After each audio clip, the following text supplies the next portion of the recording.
임대 비용의 지불이 당연하게 임차인의 중요한 의무에 속하지만 그 의무를 적절히 해태하기 위한 그죠? 임차인의 비이행 자체가 우리가 어떻게 돼요? 그 임대차 계약을 해지할 수 있는 법적인 사유에 해당되느냐 라는 거죠. 그렇다면 뭐 어떻게 돼요? 자, 사실상 임대료가 좀 부족하더라도 당시에 1%예요. 1000달러에 1%라면 10달러죠. 이건 디미니미스죠. 디미니미스.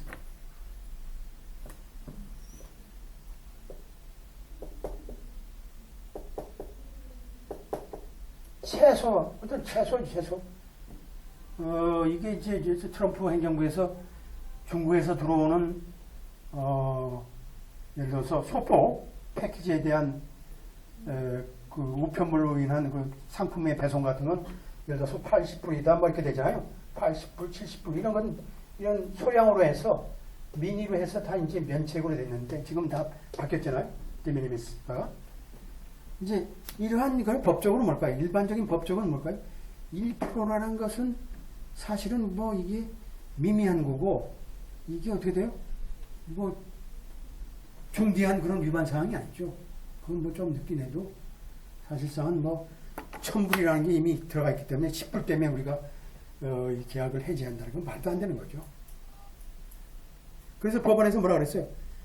자, 이게 그러한 위반은 중대한 사항이 아니다. 중대한 것이 아니다. 여기서 볼까요? 퍼스널 케이스 보게 되면 클라임 케이스에서 No material breach where tenant left minor amount of debris outside the apartment. 자, 이 임차인 자체가 아파트 바깥에 이런 데브리죠. 뭐 이게 데브리 자체를 남겼다 하더라도 뭐 이렇게 뭐 부쉈나 하여튼 그런 부속물 자체죠. 그런 뭐라 그래요? 데브리는 뭐 이렇게 깨져가지고 이렇게 좀 소량으로 이렇게 돌 같은 거 깨진다든지 이렇게 하게 되면 이렇게 쌓아놓고 하는데 하여튼 그 데브리라는 것은 사실 아파트에 대한 우리가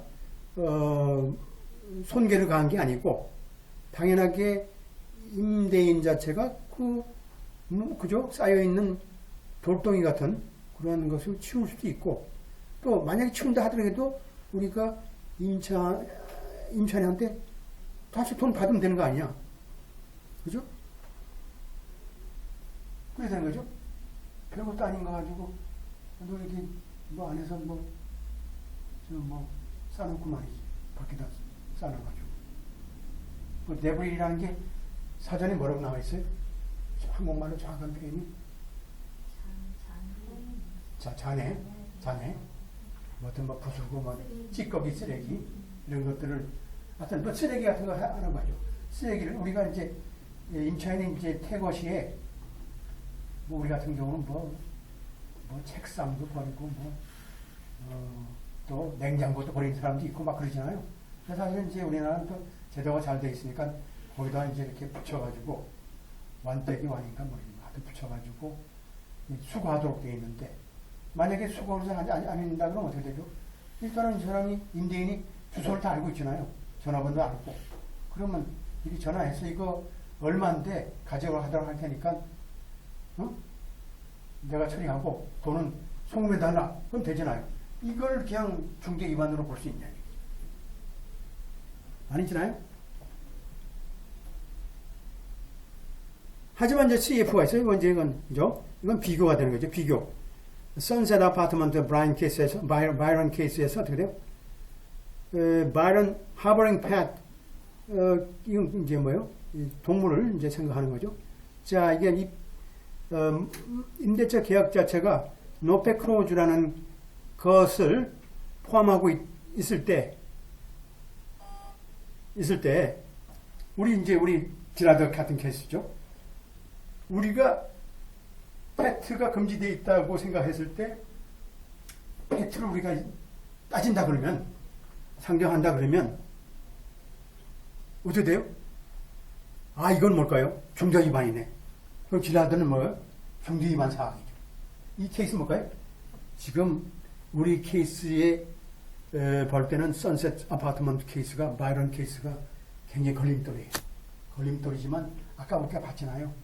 이게 에모셔널 그런 동물들, 서포트 동물들은 면책이 되잖아요. 요 조항이 면책이 되는 거예요. 멀쩡한 사람이 했다 그러면 지금 면책이 안 되잖아요. 중대 위반에 속하기 때문에 쫓겨나가는데 지나들은 뭘까요? 쫓겨나가지 않으면 안 되죠. 요거 지금 요거 야, 이거 아주 기가 막힌 판례죠. 판례인데 구사일생으로 우리가 참 이게 다행스럽게 야, 기가 막히네요. 자, 임대인 입장에서 뭘까요? 뭐라고 주장할까요? 자, 이러한 몰수 조항이라는 것은 materiality argument 혹은 defense, 임차인에 대한 어떤 그죠? 소위 이게 중대성이냐 아니냐라는 그런 논쟁, 항변성은 우리가 그죠? 없애는 것이다. 그건 필요 없다는 얘기죠. 네가 뭐 항변할 가치도 없는 거예요. 포피트 클로즈는 있는 즉시 그냥 몰수가 된다는 뜻이죠. 있는 즉시. 여기서. 왜냐하면 이 포피처 클로즈라는 몰수 조항이라는 것은 임대인 자체의 권리로서 당연하게 어떤 임차인 자체가 그 조건을 준수하지 않는 경우에 그 목적물에 대한 소유를 그 목적물을 다시 되찾는 것이 그 뭐예요? 자신의 권리다 이거죠.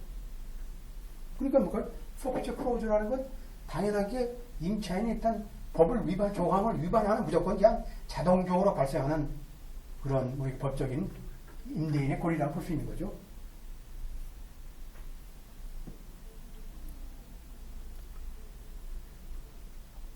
자, 원래 임대인의 이제 입지는 어떨까요?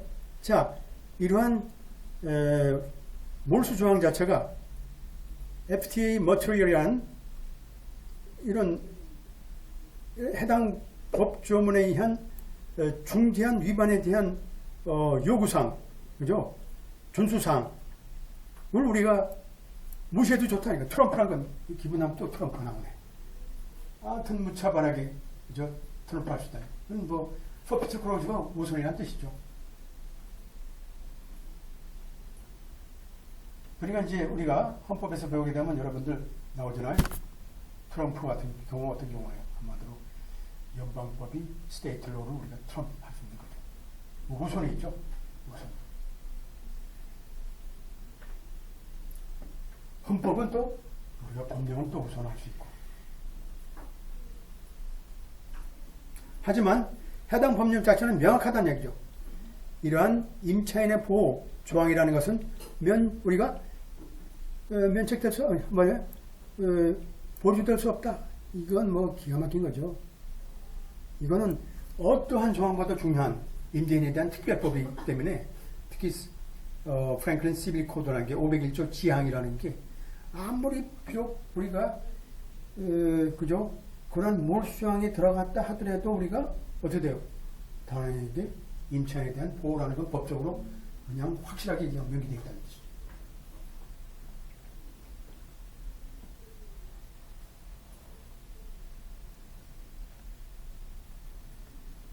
그러니까 임차인의 그러한 그 위반 사례가 우리가 당연하게 우리가 임대인의 계약에 대한 해지에 대한 정당성을 우리가 가질 수는 없다.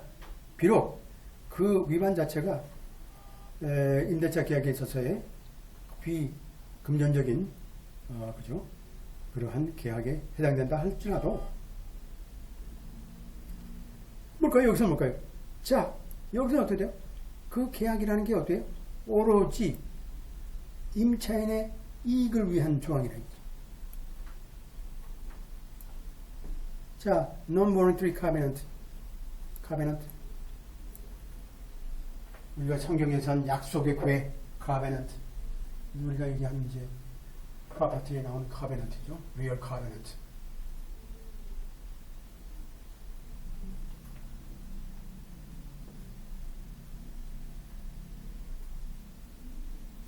리얼 카베넌트 배웠어요?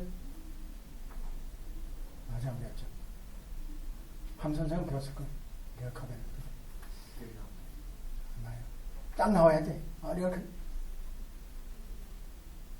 호라이즌탈, 버티컬 이런 것도 그만 기억해야지.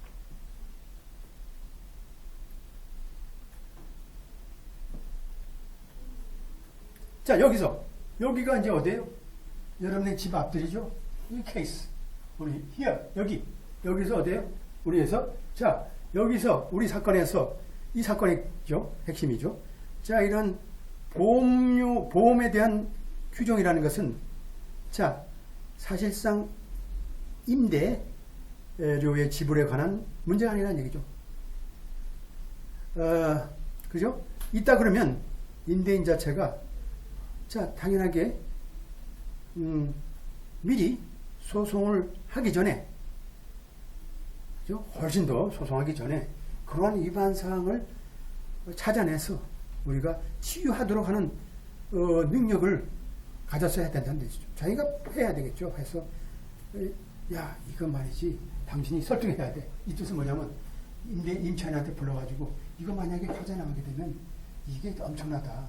당신이 재산이 있는지 모르지만 그건 당신을 위해서 사실 보험 빨리 달아. 그렇게 해서 설득해야지. 그런 설득도 없이 말이지 그냥 뭐 어떻게 돼요? 소송을 제기해서 임대차와 관계없는 소송을 해서 문제를 이제 발생시키는 거죠. 독이 이러한 보험 조항이라는 것은 자, 오로지 델가도라는 임차인의 그죠? 혜택을 부여하는 것이다. 임대인이 아니고 왜냐하면 뭘까요? 자, 그 상황은 뭘까요? 자신의 그런 손해죠. 그런 물적 손해에 대한 보호를 위해서 우리가 보험을 드는 거는 그러니까 임차인에 대한 이익이지 임대인에 대한 이익이 아니다. 따라서 볼까요? 이러한 보험 조항을 지키지 않았다는 사유로 인해서 그런 것은 뭘까요? 그건 뭘까요? 그런 트리비얼 브리치에 속하다. 그건 중요한 그 위반 사항이 아니다. 트리비얼 브리치라는.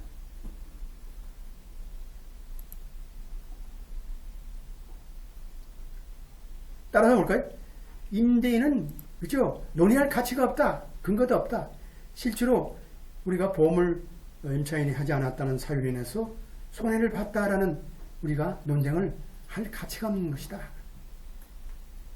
그러니까 여러분 알죠? 그리고 구조를 잘 알아야죠. 보험 자체가. 그러니까 지금 우리가 여기서 중요한 건 뭘까요?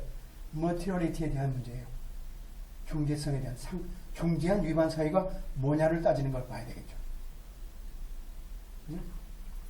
그 상황을 여러분들이 우리 케이스, 질라드 케이스에 적용을 해야 돼. 이쪽에 이 케이스에 매몰되면 안 돼. 이 케이스는 우리가 슬쩍 보면서 우리의 중요한 룰들을 따면 돼. 이건 우리가 관계없어. 따서 여기에 이 판례를 봐서 따서 우리 쪽으로 집어넣으면 돼. 그 다음에 Public Policy Consideration. 우리가 공공정책에 대한 문제가 또 있죠. 자, 공공정책이라는 게 중요하죠. 우리가 계약에 있어서도 상대방 A와 B 사이에 원하는 계약이 중요하죠. 당사자 사이 계약이 자본주의 사회에서 가장 중요하지만 공공정책에 반한 계약, 예를 들어서 아들을 파는 계약, 딸을 어떻게 하는 계약, 노예 계약, 이 공공정책에 반하잖아요.